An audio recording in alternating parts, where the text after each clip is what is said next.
정신의학자 강훈구의 마음의 길. 폭력은 정당화될 수 있을까? 폭행 피의자는 분노 조절 장애를 앓고 있다고 법정에서 호소한다. 자신의 범죄 행위를 질병 탓으로 돌림으로써 면책받자는 의도다. 병에 걸린 것은 내 책임이 아닌데 폭행은 병의 결과이므로 폭행 역시 내 책임이 아니라는 논리다. 미국 정신의학회 매뉴얼은 파탄적, 충동조절 및 품행장애라는 복잡한 제목하에 한 무리의 조건들을 질병으로 규정하고 있지만 분노조절장애라는 진단명은 여기에 없다. 다만 여기에는 심하게 반항적인 청소년, 비행 청소년, 훔치고 싶은 충동 때문에 물건을 훔치는 사람, 불지르고 싶은 충동 때문에 불지르는 방화범이 등재되어 있다. 이 조건들을 질병이라 보아야 할지에 대해 상식과 학계는 제법 차이가 있는 것 같다. 마지막으로 등재되어 있는 것은 문제의 간헐적 폭발장애라는 진단이다.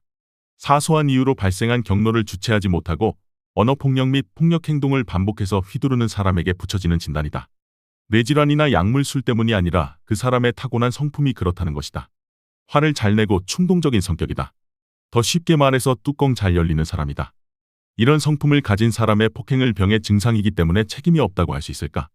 법의 정신은 정의구현을 지향하지만 현실의 사법체계는 질서를 유지하는 도구이기에 어떤 판단도 체계 내에서 정합성만 있으면 정당한 것이 된다. 이 중에는 불법이라는 것을 알고 했더라도 행위 당시 법적 요구를 따를 수 없는 상태였다면 면책 사유가 된다는 논의도 있다. 그렇다면 피의자는 법적 요구에 따라 자신을 통제할 수 없는 병을 앓고 있으므로 면책 가능하다는 주장도 나올 수 있다. 물론 일반인의 법 감정과는 차이가 난다. 그래서 이런 사건을 보도한 기사에는 정신병원에 평생 집어넣어라라는 댓글이 달린다.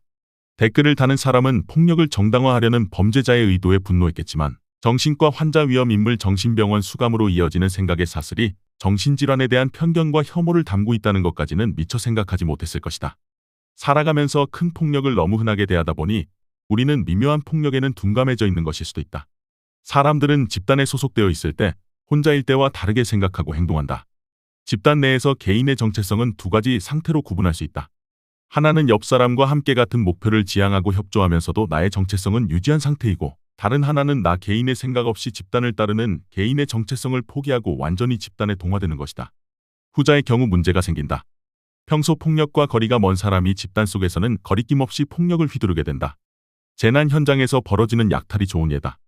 옆 사람이 그렇게 하기 때문에 나는 스스로 판단할 필요 없이 그것을 따르면 된다. 이들은 자신의 정체성과 자율성을 내려놓고 집단에 동화된 상태로 로봇에 가까울지도 모른다. 그래서 누군가에게 쉽게 조종당한다. 격렬한 혐오를 쏟아내는 선동가가 나타나면 이들은 폭도로 변한다. 선동가의 지시를 따라서 아무런 죄의식 없이 폭력을 저지른다. 이들이 법원의 문을 부수고 난입해서 온갖 파괴와 테러를 저지른 사람들이다. 선동가가 폭력의 근원임은 자명하지만 그는 자기는 폭력에 책임이 없다고 발뺌한다. 지금 구속 상태인 수십 명은 집단 속 로봇에서 개인으로 돌아와 제정신을 차린 뒤 자신이 속았음에 후회하고 있을 것이다. 판단력이 떨어진 사람을 가스라이팅해서 자신이 원하는 것을 이루면서도 책임은 벗어나는 것은 사이코패스의 전형적 수법이다. 집단 폭력 선동가는 사이코패스적 카리스마를 가진 사람이다. 반면 자율적 집단은 폭력을 저지르지 않는다. 상식적 판단력을 각자 유지하고 있기 때문이다. 옆 사람도 폭력을 저지르지 않으므로 내가 폭력을 모방할 근거도 없다. 야구장에서 흥에 겨워 자신의 팀을 응원하는 관중이나 K-팝 콘서트에서 야광봉을 흔들면서 노래를 따라 부르는 팬들이 그렇다. 물론 이들이 훌리건으로 돌변해서 집단에 동화되고 폭력적이 되는 경우도 간혹 있지만 탄핵 촉구 집회가 K-팝 콘서트장처럼 되는 것은 참여자들이 기꺼이 자신이 원하는 것을 자신의 뜻에 따라 하고 있기 때문이다. 이들은 자아의 힘을 유지하고 있으므로 선동가에 넘어가지 않는다. 집단을 이용해서 돈을 벌거나 정치적 목적을 달성하려는 사이코패스들은 자율적 집단에는 끼어들 여지가 없다. 집단 폭력 가해자에 대해 심판할 때 중요한 것은 집단 속에서 다른 사람을 따라 한 것이 폭력의 책임을 가볍게 해주는 사유가 되는가라는 문제다. 불법임을 모르고 한 것은 면책 사유로 중요하다. 법원에 난입한 피의자는 재판에서 당시 분위기에서는 폭력이 범죄라 판단하는 것이 불가능했다는 주장을 할지도 모른다. 물론 이 주장은 설득력이 별로 없을 것이다. 평소 폭력이 범죄임을 인지하고 있던 피의자가 집단에 들어가면서 갑자기 심신미약이 되었다고 보기는 힘들 것이기 때문이다. 그러나 이들이 폭력 행위를 하도록 조종당한 측면이 있다는 것은 분명하다. 인종청소는 인간성에 대한 잔혹한 폭력이지만 국제사법재판소는 한 국가의 권력을 쥔 도살자를 실제 재판에 넘기고 처벌할 능력이 없다. 도살자는 국제기구의 결정을 아예 무시해버리면 그만이다. 그러나 아무리 폭력적인 정권도 자국 내에서는 자신이 벌인 짓을 정당화할 필요가 있다. 확실히 자신을 지지해주는 기반이 소수라도 있어야 정권이 유지되기 때문이다. 이때 흔히 동원되는 것이 역사적 배경을 가진 민족 감정을 동원해서 피해 집단을 우리를 파괴하려는 악의 무리로 만드는 일이다. 정권이 저지른 이를 잔혹한 범죄가 아닌 우리 민족의 생존을 위한 위대한 과업으로 둔갑시키는 것이다. 국가폭력의 또 다른 유형은 자국민을 대상으로 한다.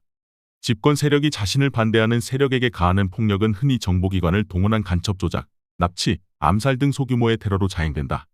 그런데 이번에 윤석열 대통령이 대놓고 시도한 것은 친위 쿠데타로 일거의 다수를 척결하는 것이었다. 적대적 민족이 아닌 국민 다수에게 공개적으로 테러를 가하려면 강력한 정당화가 필요한데 이들이 국가의 적이라는 프레임을 조작해내는 것이다. 적어도 소수의 국민은 조작된 주장에 확실히 동조하도록 만들어야 한다. 과거 우리 정권들이 애용했던 것은 우리의 영원한 적 북한과 내통하고 있다는 혐의를 씌우는 것이었다. 그리고 통제된 언론을 통해 이를 퍼뜨려서 국민을 세뇌했다. 우리 역사는 정당성이 부족한 정권들이 이런 프레임에서 저질렀던 수많은 폭력들을 뚜렷하게 기억하고 있다. 그런데 낡은 방법이 통하지 않는 세상이 되었다. 종북은 더 이상 매력적인 메뉴가 아니다. 그러자 계엄 세력이 새로 선정한 적은 중국이었다. 시중에 퍼진 반중 정서를 이용하는 것이다. 부정선거론도 동원되었다. 선거에서 진 집권 세력이 선거가 엉터리라며 판을 뒤집는 것이 친위 쿠데타의 전형적인 모습이다.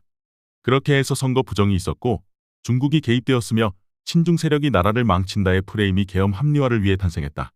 또 한 가지 달라진 것은 언론 장악이 불가능해졌다는 점이다. 계엄 선포 직후 국민들을 국회로 불러 모은 것은 방송이 아닌 SNS의 힘이었다. 중동과 북아프리카의 시민혁명에서도 SNS의 위력 앞에 언론 통제는 별 힘을 쓰지 못했다. 아이러니는 계엄 세력이 여론장악 문제에 대한 해답을 찾은 것 역시 인터넷을 통해서라는 점이다. 유튜브에는 집단폭력 선동가들이 만드는 혐오 컨텐츠가 무럭무럭 자라고 있었다. 폭력 정권과 폭력 선동 세력은 야판다. 선동 세력은 일제히 친중 세력의 선거 조작을 외쳐댄다. 순간의 이해관계가 맞기 때문에 두 폭력 집단이 서로를 밀어주는 형국이다. 하지만 이런 방법으로 정당화를 시도하는 것은 한계가 있다. 탄핵법정과 형사법정은 계엄 세력의 정당성을 인정하지 않을 것이 명백하기 때문이다. 폭력을 정당화할 수 있는 유일한 방법은 또 다른 폭력으로 권력을 찾아오는 것이다. 탄핵을 무산시켜서 윤 대통령이 권좌에 복귀하는 것이다. 이를 깨달은 계엄 세력은 사법 절차에 대해 무모한 도전을 하면서 길을 찾고 있다. 폭력 선동 세력은 이제 계엄 정당화가 아닌 헌법 무력화를 위해 동원된다. 물론 시간이 지나 대세가 기울었음이 확실해지면 선동 세력은 계엄 세력과 갈라설 것이다. 오히려 계엄 세력에게 혐오의 화살을 겨눌지도 모른다. 문명을 가장한 원시사회에서는 폭력이 일상적으로 정당화된다.